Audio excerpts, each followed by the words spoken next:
Bonjour à toutes et à tous. Aujourd'hui on se retrouve pour paramétrer et prendre en main une classe virtuelle via la plateforme du CNED.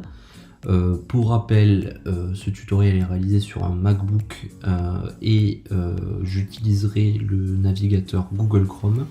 Néanmoins, la marche à suivre est la même pour un ordinateur Windows et pour n'importe quel navigateur internet, Mozilla Firefox, Internet Explorer, peu importe, ça sera la même marche à suivre. Donc la première étape, ça va être de lancer son navigateur internet et de taper l'adresse suivante. Donc https lycée sans accent .kned.fr/entrée. Et donc vous allez atterrir sur cette fenêtre. Donc ici, moi j'ai déjà mon compte qui est renseigné étant donné que j'ai déjà créé un compte. Néanmoins, si c'est votre première visite sur ce site, vous allez devoir cliquer sur le bouton créer un compte. Donc je vais cliquer avec vous pour voir un peu ce que vous devez faire. Donc vous devez accepter les conditions d'utilisation. Vous allez devoir vous créer, donc là je vais pas le faire étant donné que j'ai déjà un compte, mais vous allez devoir remplir ce formulaire. Donc vous allez devoir créer un nom d'utilisateur, créer un mot de passe, renseigner votre prénom, votre nom, sélectionner votre académie, donc ici Montpellier, le département, quel est le profil utilisateur, donc vous mettez bien enseignant, ok. Ensuite vous renseignez votre date de naissance et vous devez remplir votre courriel. Donc attention, ici vous ne devez pas mettre un courriel personnel, on attend de vous votre adresse académique, c'est saisi ici. Pour les enseignants, vérifiez que vous avez utilisé votre adresse académique. Voilà. Et donc le message de confirmation sera envoyé sur votre adresse académique. Et vous avez besoin de la confirmation pour activer votre classe virtuelle. Donc une fois que c'est fait, vous cliquez sur créer mon compte, vous vous rendez sur votre messagerie académique et vous activez votre compte par le mail de confirmation. Donc une fois que c'est fait, vous pouvez retourner donc à la page que l'on a saisie tout à l'heure et vous aurez à renseigner votre nom d'utilisateur et votre mot de passe. Et vous cliquez sur connexion. Donc on atterrit sur une nouvelle fenêtre. Donc là vous voyez qu'il y a mon nom qui apparaît. C'est bien moi, donc tout va bien. Et là on va pouvoir descendre au fur et à mesure et on va voir apparaître un certain nombre de tuiles, seconde, première générale, première STMG, donc tout ça. Et nous, la tuile qui va nous intéresser, ça va être la tuile classe virtuelle, donc 12 classes virtuelles. Donc vous cliquez dessus et vous allez avoir une nouvelle fenêtre qui va se lancer. Donc pareil, vous descendez et donc là vous avez un petit outil qui est pas trop mal fait, qui est le guide des bonnes pratiques. Donc quand on clique dessus, ça va générer un PDF et là vous allez avoir une liste de recommandations de 4 pages qui peut être intéressant à lire si vous avez un peu de temps. Le bouton qui va nous intéresser, ça va être le bouton vert qui permet de créer sa classe virtuelle. Donc quand vous allez créer votre classe virtuelle, quand vous allez cliquer dessus, donc ça va vous permettre, ça va vous modifier les liens qui sont ici. Donc là vous allez avoir 3 liens, les 3 liens sont importants. Premièrement, vous avez votre lien modérateur, donc ça c'est le lien enseignant. Donc vous le prenez, vous le copiez et vous ouvrez un nouvel onglet dans votre navigateur et vous collez le lien. Et vous cliquez sur entrée sur votre clavier. Et ça va vous lancer votre classe virtuelle du CNED. Donc connexion à la session. Voilà, donc la classe virtuelle vient de se lancer. Je peux retourner sur mon onglet précédent. Le deuxième lien, ça va être la salle d'attente enseignant. Donc on en reviendra tout à l'heure. Pareil, c'est une fenêtre à ouvrir. Donc je vous recommande de copier, coller le lien dans un nouvel onglet. Donc là, vous avez la salle d'attente. Et le dernier lien, c'est le lien participant. Donc celui que vous allez devoir donner à vos élèves. Donc pareil, vous le copiez-collez. Via votre Pronote, via l'ENT, enfin quelques moyens que ce soit de communiquer avec vos élèves. Donc, on peut passer maintenant à la présentation de la classe virtuelle. Si vous avez déjà observé le tutoriel pour Jitsi, les fonctions seront très similaires avec Jitsi. Peut-être que le CNED vous permettra de réaliser plus de choses différentes, mais dans l'ensemble, les fonctionnalités restent les mêmes. Donc, c'est assez simple. Vous avez une série de boutons en bas à droite. Donc, ce bouton vous permet d'activer et désactiver le micro. Ce bouton vous permet d'activer ou désactiver la webcam. Et ce bouton vous permet de demander la parole. Ici, vous avez le statut, votre statut et vos paramètres. Donc là, on peut avoir un système de feedback qui est intéressant. L'élève est d'accord, donc on a une petite pastille. L'élève n'est pas d'accord, on a une autre pastille. On peut être, voilà, on a un système d'émoticônes en fait. On peut aller plus vite, plus lentement, bref. On peut avoir le statut donc absent. Et hop, je suis de retour, donc je reviens. Donc là, c'est un petit système qui est assez bien pensé, qui vous permet un feedback assez instantané en fait avec vos élèves, à condition qu'ils sachent le maîtriser. Donc là, vous allez me dire, on a très peu d'options, et je suis d'accord avec vous. Elles sont un peu cachées entre guillemets. Il vous faut cliquer sur les petites flèches tout en bas à droite sur fond mauve. Donc là, vous allez avoir toutes les options dont vous avez besoin. Donc, vous avez 4 boutons en bas à gauche. Le premier bouton, c'est le bouton de chat. Donc, soit vous pouvez chatter avec les modérateurs que vous aurez nommés, soit vous pouvez chatter avec tout le monde. Je vous recommande de chatter avec tout le monde parce que par défaut, il n'y a aucun modérateur qui sont nommés sur votre classe virtuelle. Donc je vous conseille de cliquer sur tout le monde et ensuite vous avez un service de messagerie instantanée comme sur Jitsi. Voilà, donc là vous voyez que Lucas Le Quadour a envoyé bonjour. Vous avez l'option de mettre votre texte en gras, en italique, en souligné et d'envoyer des émoticônes. Voilà pour ce premier onglet. Deuxième onglet, donc les personnes présentes. Donc là, je suis seul sur ma classe virtuelle et je suis modérateur. Donc il n'y a que moi. Néanmoins, s'il y avait d'autres personnes, on aurait la liste des participants. Et ce qui est intéressant, ça va être la commande que l'on a tout à droite, le petit cercle avec les petits points dedans. Parce que vous aurez par ce biais l'option de couper le micro, d'exclure la personne. Vous avez un certain nombre de possibilités qui s'offrent avec ce bouton. Donc dès que vous rencontrez une problématique particulière d'ordre de discipline avec des participants, vous allez donc sur le deuxième petit icône qui est les personnes présentes. Vous cherchez son nom. Vous cliquez sur le petit cercle qui entoure les 3 points de suspension et vous pouvez l'exclure ou lui couper le micro. Voilà. Ensuite, volet suivant qui vous permet de partager du contenu. Donc vous pouvez partager un tableau vide. Sur lequel vous pouvez écrire, sur lequel vous pouvez mettre du texte, sur lequel vous pouvez dessiner des formes.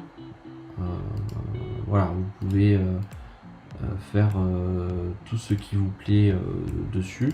Vous pouvez effacer le tableau, voilà, vous pouvez faire un certain nombre de choses. Je préfère un autre outil l'outil défaut. Moi je préfère passer par un partage d'application d'écran et de passer par l'outil Classroom Screen. Voilà. Donc le partage d'application et d'écran, j'y reviendrai un peu tout à l'heure parce qu'il faut être vigilant sur le paramétrage que l'on va y faire. Ensuite, partager la webcam. Donc si vous avez envie que l'on puisse vous voir, c'est ici. Vous pouvez, si vous validez, vous partagez la webcam, sinon vous annulez. Donc ici je vais annuler.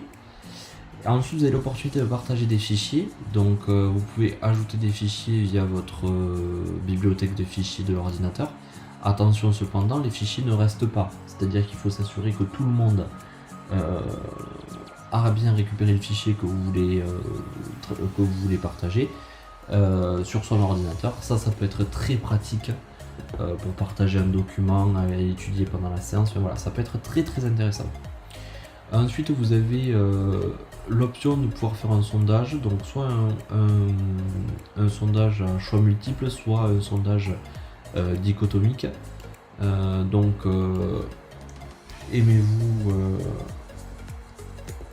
la classe virtuelle?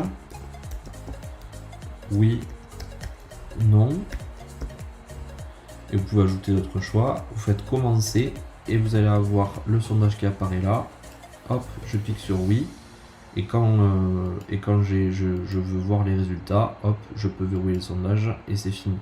Donc je me rends compte que oui, ils aiment les classes virtuelles. Hop, et quand j'ai fini, je clique sur le bouton arrêt et je peux en refaire un autre. Voilà, et ensuite vous avez l'opportunité de faire des groupes de travail. Vous pouvez créer le nombre de groupes dont vous voulez et glisser les participants dans les différents groupes et donc ils vont avoir une sorte de classe virtuelle secondaire dans laquelle seuls les élèves qui seront du groupe pourront dialoguer entre eux via le chat ou via le micro et ils pourront travailler sur quelque chose de précis. Donc ça c'est intéressant à partir du moment où tous peuvent discuter entre eux avec un micro ou autre, mais il faut qu'il y ait une communication possible pour faire du travail en groupe à distance. Et ensuite vous avez le dernier volet qui est le volet paramètres. Donc le volet paramètres, tout d'abord vous avez paramètres audio et vidéo. Vous pouvez régler le volume des haut-parleurs, vous pouvez configurer la caméra et le micro et utiliser votre téléphone pour l'audio. Donc ça je n'ai jamais eu besoin de l'utiliser, je ne sais pas à quoi ça sert, donc je vous laisserai découvrir. Ensuite vous avez l'opportunité de paramétrer vos notifications. Donc ça c'est si vous avez envie d'éviter tous les petits bruits qu'il pourrait y avoir avec la classe virtuelle. Donc si vous avez envie de les activer ou de les désactiver, c'est ici. Et ensuite paramètres de la session. Donc là c'est important de bien paramétrer. Donc vous pouvez autoriser les participants à partager leur audio, à partager leur vidéo et à publier des messages dans le chat. Si vous n'activez aucune de ces trois options, les élèves n'auront pas de moyen de dialoguer avec vous. Donc moi ce que je fais par défaut c'est publier les messages dans le chat, comme ça ils peuvent écrire, et si j'ai envie de travailler l'interaction orale, je leur autorise de partager l'audio. La vidéo, je la mets pas, à part si on me le demande parce qu'on a envie de me montrer quelque chose. Voilà. Mais sachez que si vous ne paramétrez pas ça, il n'y aura aucune interaction avec vos élèves, donc pensez bien à le faire. Donc on va sur la petite roue, on clique sur paramètres de la session et on autorise au moins les messages dans le chat. Et si on veut l'audio, on peut. Voilà. Hop. Ensuite, vous avez l'opportunité de signaler un problème à la plateforme. Le service résolution de problèmes est assez réactif. Et vous avez aussi l'assistance par chat. Donc c'est un robot qui va vous parler pour essayer de vous solutionner vos problématiques. Voilà. Et ensuite, donc vous avez le dernier volet qui est tout en bas, tout en haut à gauche. Vous avez l'opportunité de commencer l'enregistrement de votre classe virtuelle. Là aussi c'est pareil, je vous recommande d'être prudent si vous enregistrez, à bien penser à rendre anonymes les personnes qui sont sur votre classe virtuelle. Vous avez à nouveau l'option d'utiliser votre téléphone pour l'audio. Vous pouvez à nouveau, s'il y a un problème, vous pouvez avoir plus d'informations sur donc l'outil Collaborate qui permet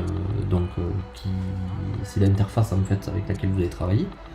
Et vous avez les aides et la politique de confidentialité. Et ensuite, tout en haut à gauche, vous avez l'option quitter la session. Donc c'est le même bouton que sur Jitsi qui permet de raccrocher.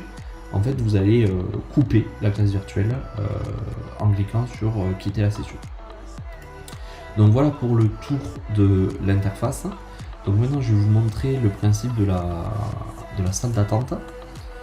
Donc la salle d'attente, elle est organisée en 3 volets. Tout d'abord, vous avez l'onglet en attente.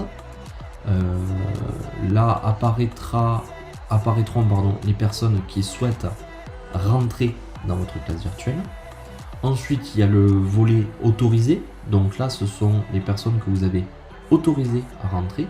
Et ensuite, vous avez l'onglet exclu. Donc là, c'est pour les gens dont vous refusez l'accès à la classe virtuelle. Donc je vais vous montrer pour l'exemple. Je vais récupérer le lien participant que vous aurez diffusé au préalable à vos élèves. Je vais aller sur un navigateur et je vais entrer dans ma salle d'attente. Donc là, vous voyez, quand j'ai mis mon lien et que j'ai cliqué sur Entrée, on me dit que je suis dans la salle d'attente et que votre demande a été transmise. Veuillez attendre que votre professeur vous autorise à accéder à la salle d'attente. Si je vais sur ma classe virtuelle à proprement dit, je n'ai aucune notification de l'arrivée d'un élève en salle d'attente. La salle d'attente, c'est le volet particulier.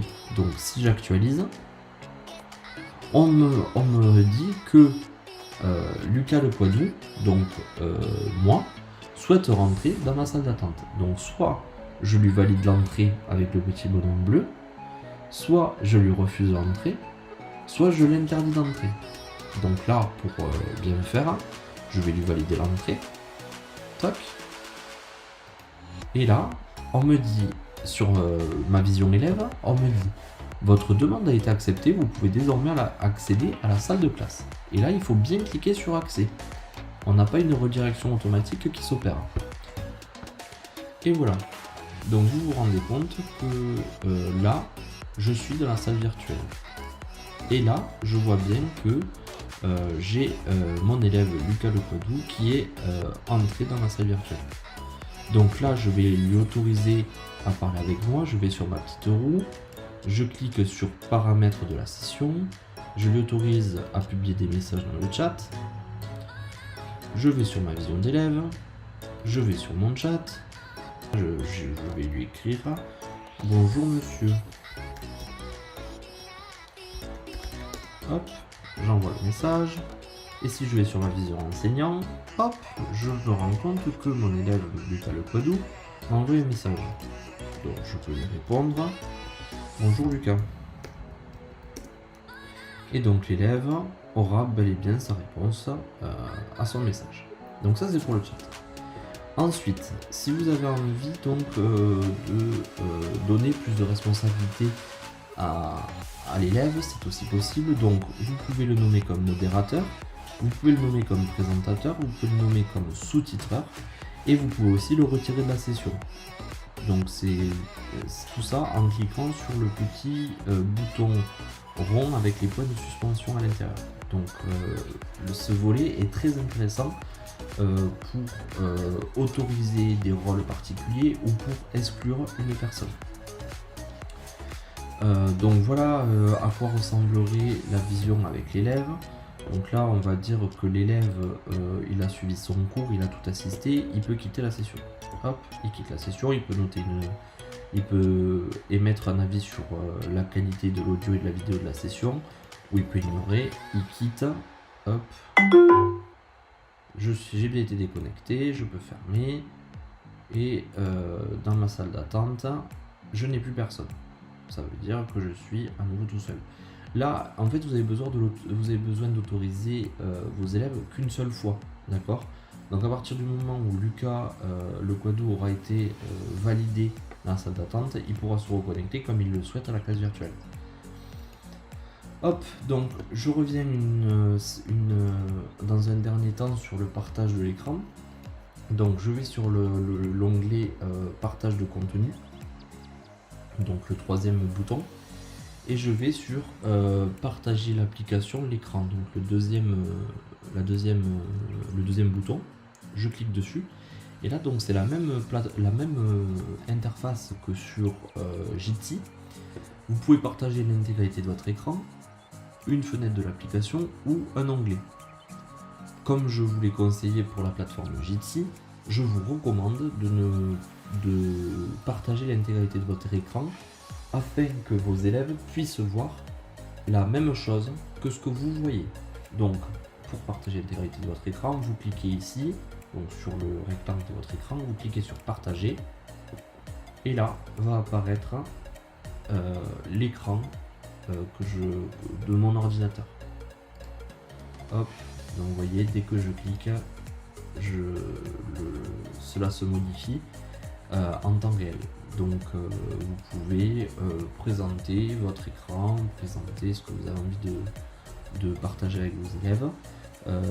Admettons que vous fassiez cours sur Classroom Screen, voilà, et bien vos élèves verront exactement tout ce que vous faites sur votre écran. Voilà, donc là je suis sur Classroom Screen, c'est en train de se lancer et les élèves le voient.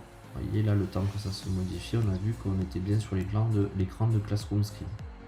Hop, donc là on est sur Classroom Screen, donc un outil qui permet d'utiliser un tableau numérique avec des fonctionnalités assez pratiques, qui est intéressant, qui est plus poussé que celui proposé par le CNED.